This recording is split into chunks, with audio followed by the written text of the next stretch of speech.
আসসালামু আলাইকুম সবাইকে। আম, আজকে অনেক দিন পরে লাইভে এলাম বেশ কিছু ইম্পর্টেন্ট বিষয় নিয়ে একটু কথা বলার জন্য। বেশ কিছু না, একটি ইম্পর্টেন্ট বিষয় নিয়ে কথা বলার জন্য আজকে লাইভে এসেছি। আমি ঠিক এই মুহূর্তে জানি না যে আমার অডিও শোনা যাচ্ছে কিনা বা আপনারা শুনতে পাচ্ছেন কিনা যারা দেখছেন। আম, যদি এই লাইভে এখন কেউ দেখতে থাকেন তাহলে যদি দয়া করে জানান যে লাইভে অডিও শোনা যাচ্ছে কিনা, তাহলে কৃতজ্ঞ থাকব। আমি দেখতে পাচ্ছি যে আহ, আমার বন্ধু ছোট ভাই রাফেজ সাদমান আদেল উনি দেখছেন। আদেল আমাকে একটু কাইন্ডলি দয়া করে জানাবে কিনা যে অডিও শোনা যাচ্ছে কিনা।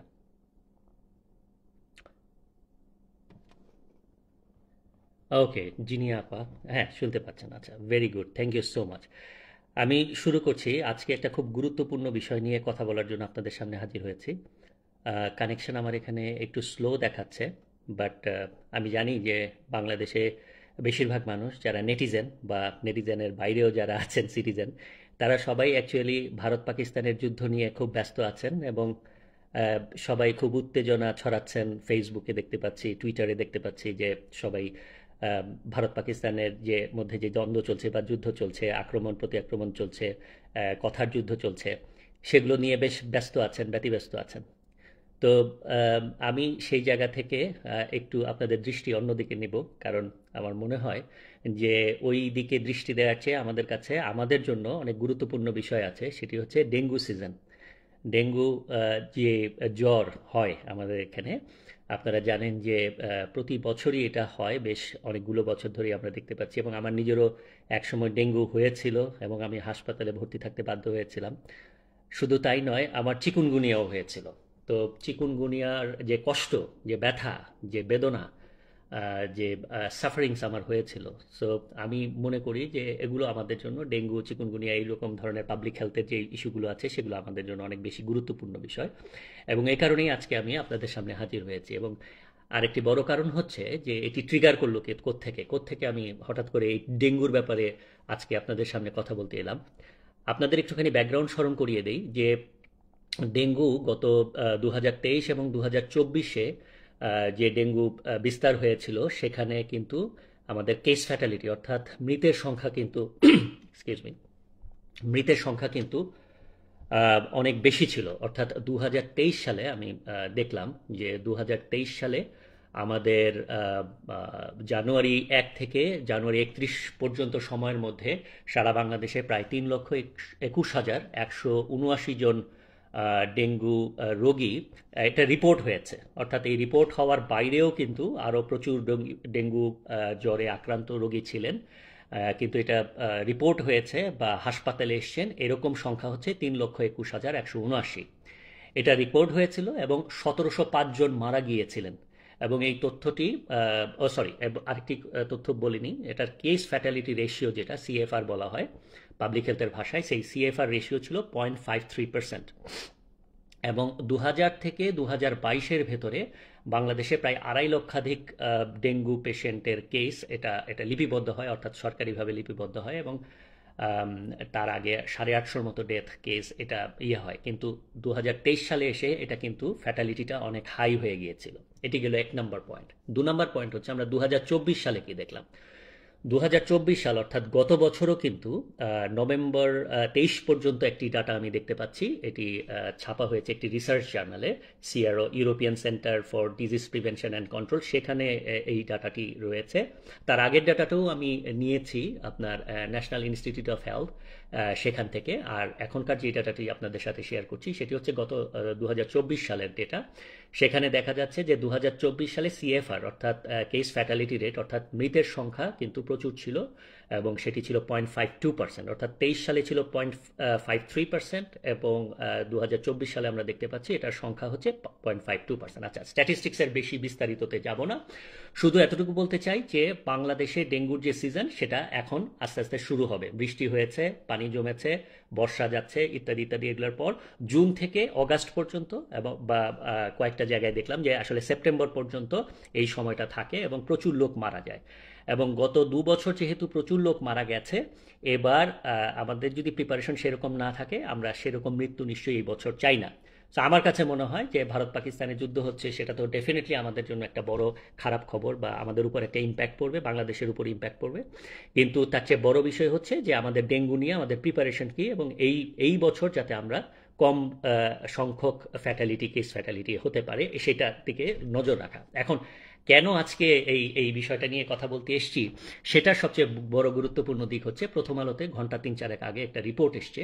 আইসিডিডিআরবি, বাংলাদেশে যে আন্তর্জাতিক উদরাময় গবেষণা ইনস্টিটিউট রয়েছে বা কেন্দ্র রয়েছে, আন্তর্জাতিক উদরাময় গবেষণা কেন্দ্র, আইসিডিডিআরবি ইংরেজিতে বলা হয়, সেখানে তারা একটি রিসার্চ, তাদের একটা টিম, তারা একটা রিসার্চ করেছে, এবং সেই রিসার্চের সাথে আরও ইন্টারন্যাশনাল কয়েকটা টিম এখানে জড়িত ছিলেন। তারা একটা খুব ইন্টারেস্টিং রিসার্চ করেছে, যেটা গত কয়েক বছর আগে আলোচনায় ছিল, যে উলবাকিয়া মশা বলে একটা মশার ব্যাকটেরিয়া আছে, যেটা মশার ভেতরে দিয়ে দেওয়া হয় এবং সেই মশাটাকে আপনার পরিবেশের ভেতরে ছেড়ে দেওয়া হয়। ছেড়ে দেওয়ার পর সেই মশা অন্যান্য যেই এইডিস মশাগুলো রয়েছে তাদের সাথে মেলামেশা করে, এবং সেই মেলামেশার ফলে এইডিস মশার গায়ে যে ভাইরাসটা চলে যায়, তাতে করে কেস ফ্যাটালিটি রেট কম হয়, এবং এইভাবে আসলে ডেঙ্গু মশার যে উপদ্রব সেটা থেকে মানে এটা একটা কাউন্টার মেজার হিসেবে ব্যবহৃত হয়ে আসছে। এখন এই বিষয়টা নিয়ে কথা বলার জন্যই আজকে মূলত লাইভে আসা। তো আইসিডিডিআরবির যে রিসার্চটা, যেটি প্রথম আলো এবং ডেইলি বিজনেস স্ট্যান্ডার্ড, আমি দুটো পত্রিকায় দেখেছি তাদের প্রেস রিলিজটা, সেটার ভিত্তিতে তারা রিপোর্ট করেছে। প্রথম আলোতে যে রিপোর্টটি দেখতে পাচ্ছি, সেখানে আমি দেখতে পাচ্ছি যে এখানে বলা হচ্ছে যে আন্তর্জাতিক গবেষকদের একটি দল ডেঙ্গু মোকাবেলায় বড় ধরনের সাফল্য পেয়েছেন। তাদের গবেষণায় তৈরি হয়েছে উলবাকিয়া বাহিত এক ধরনের মশা, যা ডেঙ্গু সহ অন্যান্য মশাবাহিত রোগের প্রকোপ ঠেকিয়ে দিতে সক্ষম। আজ সন্ধ্যায় গণমাধ্যমে পাঠানো এক সংবাদ বিজ্ঞপ্তিতে আন্তর্জাতিক উদরাময় গবেষণা কেন্দ্র বাংলাদেশ আইসিডিডিআরবি জানায়, আন্তর্জাতিক গবেষকদের একটি দল এক ধরনের উলবাকিয়া সংক্রমিত এডিস ইজিপ্টি মশা সফলভাবে তৈরি করেছেন, যেটি ঢাকা শহরের স্থানীয় পরিবেশের সাথে খাপ খাইয়ে নিতে সক্ষম। এটিকে ভালো মশা হিসেবে বর্ণনা করে বিজ্ঞপ্তিতে বলা হচ্ছে যে এটি ডেঙ্গু এবং অন্যান্য মশাবাহিত রোগের বিস্তার নিয়ন্ত্রণে একটি নিরাপদ জৈবিক পদ্ধতি ব্যবহারের নতুন দ্বার উন্মোচন করেছে। এবং এই রিসার্চের সাথে কারা আছে, যুক্তরাষ্ট্রের centres for disease control and prevention CDC, নিউজিল্যান্ডের কুইন্সল্যান্ড বিশ্ববিদ্যালয় এবং বার্গহোফার্স রিসার্চ ইনস্টিটিউট এবং আইসিডিডিআরবি, তারা এখানে ছিলেন। এবং এখানে একজন আইসিডিডিআরবির একজন বিজ্ঞানীকে উদ্ধৃত করা হয়েছে বা কোট করা হয়েছে। সেখানে আমি দেখতে পাচ্ছি ডক্টর মোহাম্মদ শফিউল আলম। ডক্টর মোহাম্মদ শফিউল আলম বেশ ভালো একজন রিসার্চার, এবং আমি দেখেছি প্রায় তার ৩,০০০-এর উপরের তার সাইটেশন রয়েছে। এবং শুধু তাই নয়, আমি আরও দেখেছি যে ওনার যে এই রিসার্চটা যেটা ওনারা করেছেন, fitness compatibility and dengue virus inhibition, এটিতে যে ৩-৪টি অর্গানাইজেশনের কথা বললাম, তারাও এটার মধ্যে ছিলেন। সবচেয়ে বড় বিষয় হচ্ছে যে যাকে এখানে কোট করা হয়েছে, তিনি একজন অথর এবং অথরিটেটিভ অথর বলা যেতে পারে, এবং ওনার ২১১টি পাবলিকেশন রয়েছে এবং ২,৯৭৪টি সাইটেশন রয়েছে। অর্থাৎ বিজ্ঞানী হিসেবে উনি বেশ বড় মাপের, কোনো সন্দেহ নেই। আচ্ছা, কিন্তু তাহলে কেন কথা বলছি? কথা বলার কারণটা হচ্ছে যে এটা হচ্ছে মসকুইটো ম্যানেজমেন্টের, অর্থাৎ ডেঙ্গু মশার প্রকোপ মোকাবেলা করার জন্যে একটা পদ্ধতি, যেটি হচ্ছে এই যে উলবাকিয়া মশার যে এটার ব্যবহার।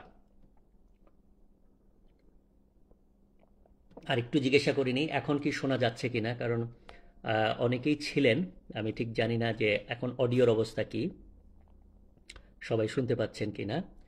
আচ্ছা, আবার ফেরত আসি আমাদের আলোচনায়। সো এটা এই রিসার্চটি ওনাদের দ্য নেচার সায়েন্টিফিক রিপোর্টসে প্রকাশিত হয়েছে সম্প্রতি। আমি সেই রিসার্চটিও পড়লাম, সেখানেও যেও দেখলাম যে ওখানে মূল বক্তব্যে আসলে কি বলা হয়েছে। এবং তারপরে ওনারা এই রিপোর্টটিতে যেটা বলা হচ্ছে যে এটিকে গবেষণায় উপকারী হিসেবে পাওয়া গেছে উল্লেখ করে তারা বলছেন যে উলবাকিয়া অনেক দেশেই নিরাপদে ব্যবহার হয়েছে, এবং এটি ডেঙ্গু ও অনুরূপ ভাইরাসের বিরুদ্ধে বাংলাদেশের জন্য একটি নতুন প্রতিরক্ষার পথ খুলে দিতে পারে। এখন এটি বাংলাদেশে আমরা ব্যবহার করব কি করব না, ওনারা এটা প্রস্তাব করছেন যে এটা নতুন একটা প্রতিরক্ষার পথ খুলে দিতে পারে।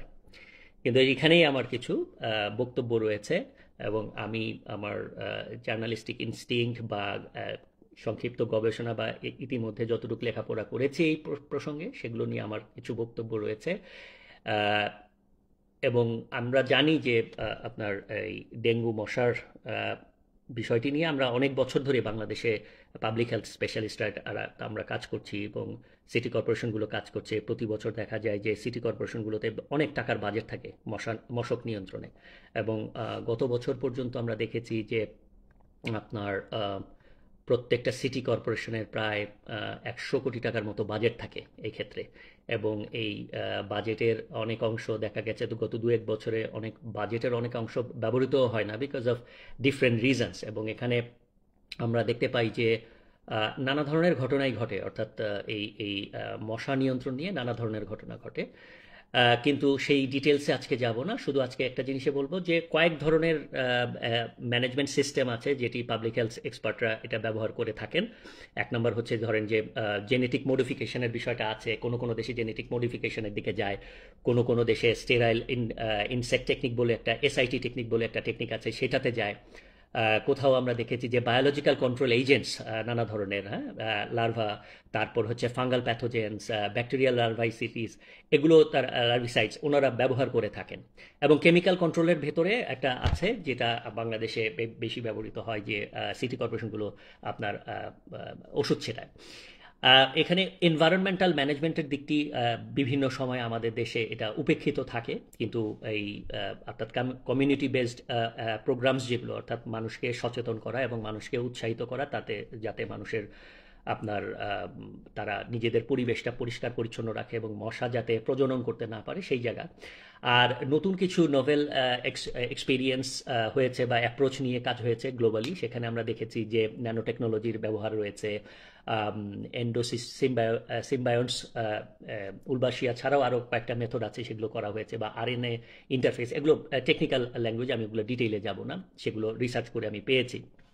এখন বাংলাদেশে উলবাসিয়া বা উলবাকিয়া যেটাই বলি না কেন, এই উলবাকিয়ার যে ব্যবহার, সেই ব্যবহারের ক্ষেত্রে কয়েকটা বিশেষ দিক আমার আমি হেলথ সেক্টরে রিপোর্টিং করেছি, এবং আমার এক্ষেত্রে এক ধরনের আগ্রহের কারণে আমার লেখাপড়া রয়েছে এবং আমি সেখান থেকে বিবেচনা করে কয়েকটা কথা বলবো জাস্ট আপনাদের সাথে শেয়ার করার জন্য, আমার বন্ধুদের সাথে শেয়ার করার জন্য। সেটি হচ্ছে যে কিছু রেগুলেটরি, ইকোলজিক্যাল এবং রেজিস্ট্যান্স কনসার্ন এই উলবাকিয়া ব্যবহারের ক্ষেত্রে কিন্তু রয়েছে।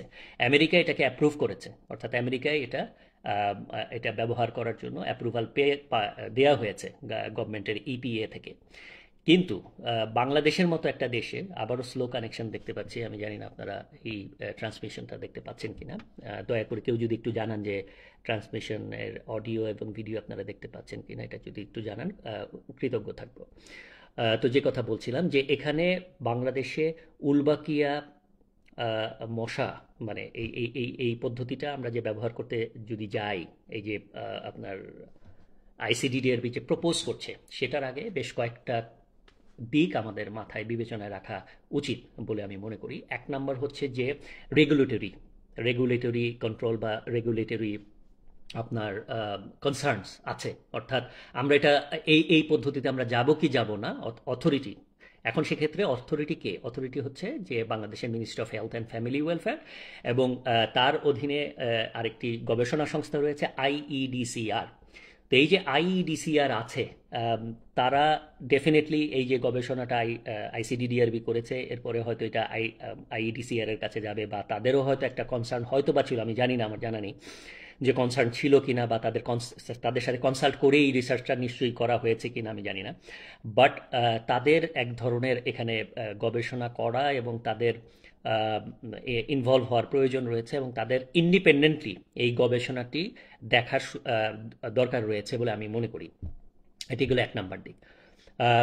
WHO অ্যাপ্রুভ করেছে, ইউনাইটেড স্টেটস গভর্নমেন্টের ইপিএ তারা অ্যাপ্রুভ করেছে উলবাসিয়ার ট্রায়াল, হ্যাঁ, উলবাকিয়ার ট্রায়ালটা অ্যাপ্রুভ করেছে। কিন্তু অনেক দেশ আছে কিন্তু তারা এক্সটেন্সিভ একটা রিস্ক অ্যাসেসমেন্ট না করে এই ধরনের অনুমোদন দেবে না। কেন দেবে না সেটা আমি বলছি, যে এই ধরনের ট্রায়ালের ক্ষেত্রে এবং কি কি ধরনের ইম্প্যাক্ট হয়, ইকোলজিক্যাল ইম্প্যাক্ট বা পাবলিক পারসেপশনের যে ইম্প্যাক্ট এবং ইথিক্যাল ইস্যুজের ইম্প্যাক্ট, এই জায়গাগুলোতে কিন্তু আমাদের খুব দুর্বলতা রয়েছে। আমি বাংলাদেশের হেলথ সেক্টরে রিপোর্টিং করেছি, আমি জানি যে আমাদের হেলথ সেক্টরে যে দুর্বলতাগুলো, কাঠামোগত যে দুর্বলতাগুলো রয়েছে, সেখানে কিন্তু এগুলো অনেকগুলো রিস্ক ফ্যাক্টর রয়েছে, কাঠামোগত রিস্ক ফ্যাক্টর রয়েছে। আমাদের সার্ভিলেন্স চমৎকার, সার্ভিলেন্সে আমাদের দক্ষতা আছে ইত্যাদি ইত্যাদি, বাট কিন্তু কিছু কিছু জায়গায় আমাদের কিছু দুর্বলতা রয়েছে। তো সেই জায়গাগুলো নিশ্চয়ই সরকারের যারা কনসার্ন ব্যক্তি, যারা আরও বড় বড় বিজ্ঞানী, তারা নিশ্চয়ই বিষয়টা দেখবেন। কিন্তু রেগুলেটরি কনসার্নের জায়গা থেকে, পাবলিক পারসেপশনের জায়গা থেকে, ইথিক্যাল স্ট্যান্ডার্ডের জায়গা থেকে কোনো কোনো দেশে কিন্তু এটা নিয়ে কনসার্ন রয়েছে। সুতরাং এই জিনিসটা আমাদের খেয়াল রাখা। আর আরেকটা হচ্ছে যে এটার যে লং টার্ম মনিটরিংয়ের প্রয়োজন হবে, সেই লং টার্ম মনিটরিংয়ের জায়গাটাও কিন্তু খুব অর্থাৎ এটা যখন এক্সিকিউট হবে বা এক্সিকিউট করার ক্ষেত্রে যখন আরও বৃহত্তর পরিসরে যখন ট্রায়ালে যাবে, তখন কিন্তু এটা দেখার প্রয়োজন হবে। বিকজ আমাদের যে সিটি কর্পোরেশনগুলো বা পৌরসভাগুলো, আমি বাংলাদেশ থেকে আমেরিকায় আসার আগে সর্বশেষ 3.5-4 বছরের মতো ইউএনডিপিতে কাজ করেছি, এবং তখন আমি কিন্তু ministry of local government and LGED, যেটা তাদের সাথে কাজ করার সুযোগ হয়েছিল, এবং তাদের হয়ে আমি সিটি কর্পোরেশন এবং পৌরসভাগুলোর সাথে কাজ করেছি। তো সিটি কর্পোরেশন এবং পৌরসভাগুলোর যে আসলে সক্ষমতা, এই মশক নিয়ন্ত্রণের সক্ষমতা বা লং টার্ম মনিটরিং করার রিকোয়ারমেন্টগুলোর, এবং হেলথ ডিপার্টমেন্টগুলো, যে সিটি কর্পোরেশনগুলোর যে হেলথ ডিপার্টমেন্ট আছে, তাদের যে আসলে ক্যাপাসিটি বা দক্ষতা, সক্ষমতা, সেগুলোর দিক যদি আমরা বিবেচনা করি, আমরা কিন্তু প্রস্তুতির জায়গাগুলো থেকে কিন্তু অনেক দুর্বল অবস্থানে আছি। সেগুলো কিন্তু বিবেচনা করার দাবি রাখে। সেকেন্ড ইম্পর্টেন্ট দিক হচ্ছে আমার কাছে মনে হয় যে ইকোলজিক্যাল ফ্যাক্টরগুলা, পোটেনশিয়াল যে ইকোলজিক্যাল ইম্প্যাক্ট ইম্প্যাক্ট হতে পারে, সেই ইম্প্যাক্টগুলো আমাদের কিন্তু একটু বিবেচনায় রাখার প্রয়োজন আছে বলে আমার মনে হয়। কারণ আম, এটা এটা কোথায় কোথায় এটার ইম্প্যাক্ট হতে পারে। ধরেন উলবাকিয়া যদি এটা ছেড়ে দেওয়া হয়, আমরা তো কৃষি প্রধান দেশ, সো অন্যান্য যে ইনসেক্টগুলো আছে আমাদের এনভায়রনমেন্টে, সেই আপনার সেই ইনসেক্টগুলোর উপরে উলবাকিয়ার ইম্প্যাক্টটা কি করতে পারে। কারণ মশা কিন্তু আমাদের পরিবেশের একটা স্ট্যান্ড অ্যালোন বা আইসোলেটেড কোনো একটা না, প্রাণী না। হ্যাঁ, এর সাথে কিন্তু অন্যান্য ওভারঅল অন্যান্য আরও অনেকগুলা ইকোলজির অন্যান্য যে চেইন, অন্যান্য প্রাণীগুলোর সাথে যে রিলেশনশিপ আছে সিম্বায়োটিক, তাদের সাথে কিন্তু একটা রিলেশনশিপ আছে। সো সেখানে কি হতে পারে, প্লাস হচ্ছে যে আহ, অন্যান্য যে বেনিফিশিয়াল ইনসেক্ট আছে আমাদের পরিবেশের ভিতরে, বেনিফিশিয়াল ইনসেক্টগুলো কি, ধরেন পলিনেশন, অর্থাৎ আমাদের দেশের যে চাষাবাদ, এই চাষাবাদের জন্য, কৃষিকাজের জন্য যে সমস্ত আহ, মৌমাছি বলেন কিংবা প্রজাপতি বলেন বা অন্যান্য পাখি বলেন বা ব্যাঙ বলেন, আহ, এই যে অন্যান্য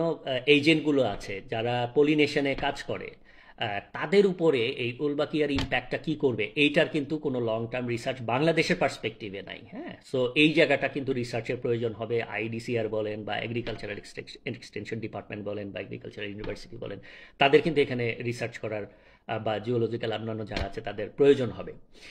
আম, তারপরে হচ্ছে আপনার ধরেন যে এখন যেই মশাগুলো রয়েছে বাংলাদেশের, যেই ডিফারেন্ট টাইপস অফ মসকুইটোজ আর দেয়ার, তাদের উপরে কি ইম্প্যাক্টটা হবে, অন্যান্য ইম্প্যাক্টটা কি হতে পারে। হ্যাঁ, এইটা একটা বিষয়। তারপরে রেজিস্ট্যান্স, যদি এই মশাগুলোর ভেতরে এক ধরনের রেজিস্ট্যান্স তৈরি হয়, তাহলে এইটার লং টাইম ইম্প্যাক্ট কি হবে। সো এই জায়গাগুলো দেখার কিন্তু দরকার রয়েছে বলে আমার কাছে মনে হয়। আচ্ছা, ইমপ্লিমেন্টেশনের চ্যালেঞ্জ তো আরেকটা বড় জায়গা, বিকজ সরকারের সাথে কাজ করার ক্ষেত্রে অভিজ্ঞতা থেকে বলছি যে এই ধরনের কাজগুলো কিন্তু মানে আপনার কাজ ইমপ্লিমেন্ট করা কিন্তু খুব কঠিন, জটিল এবং কঠিন, এবং একটা দীর্ঘমেয়াদী লোকবলের একটা সংকট রয়েছে বাংলাদেশে, এবং এই ধরনের কাজ করার জন্য যোগ্য লোকবল তৈরি করার একটা ব্যাপার রয়েছে। ফলে কোনো একটা দেশের বা বিদেশের কোনো একটা রিসার্চ অর্গানাইজেশনের একটা করা রিসার্চের ভিত্তিতে ডেফিনেটলি আমাদের সরকার কোনো সিদ্ধান্ত নেবে না, কিন্তু এটার ক্ষেত্রে যথেষ্ট রকমের সাবধানতা অবলম্বন করার প্রয়োজন রয়েছে বলে আমার কাছে মনে হয়।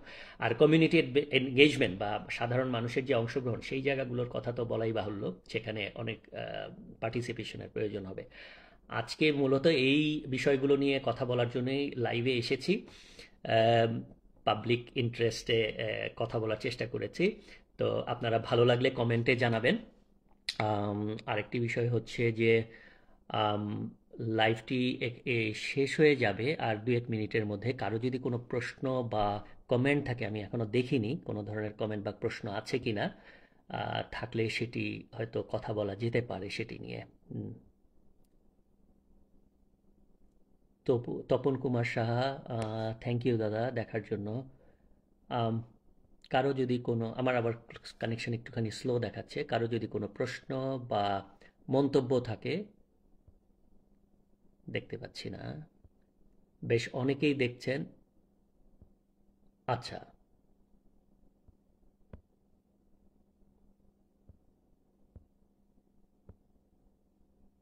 ওকে, এইখান দিয়ে দেখি যে কোনো কমেন্টস আছে কিনা।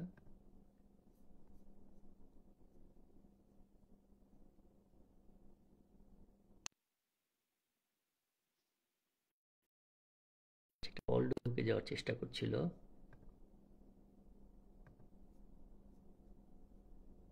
উম,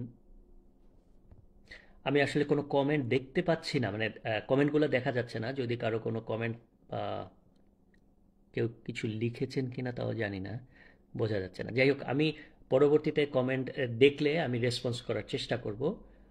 আপনারা সবাই ভালো থাকবেন, সুস্থ থাকবেন, এবং ডেঙ্গুর যে সিজন আসছে তার আগে আপনার বাসার আশেপাশে পরিষ্কার পরিচ্ছন্নতা যে অভিযান সেটি চালাবেন দয়া করে। এবং কোনো জায়গায় যাতে পানি জমে না থাকে সেই জিনিসটি দেখবেন। এখন থেকেই দেখা শুরু করবেন, যাতে আমরা এবার যাতে কেস ফ্যাটালিটি বা মৃত্যু বা হওয়া, মারা যাওয়া কিংবা জ্বরাক্রান্ত হওয়া দুটোই যাতে আমরা রেজিস্ট করতে পারি। উম, আচ্ছা, তো এখানেই শেষ করছি আজকের মতো। সবাই ভালো থাকবেন, সুস্থ থাকবেন।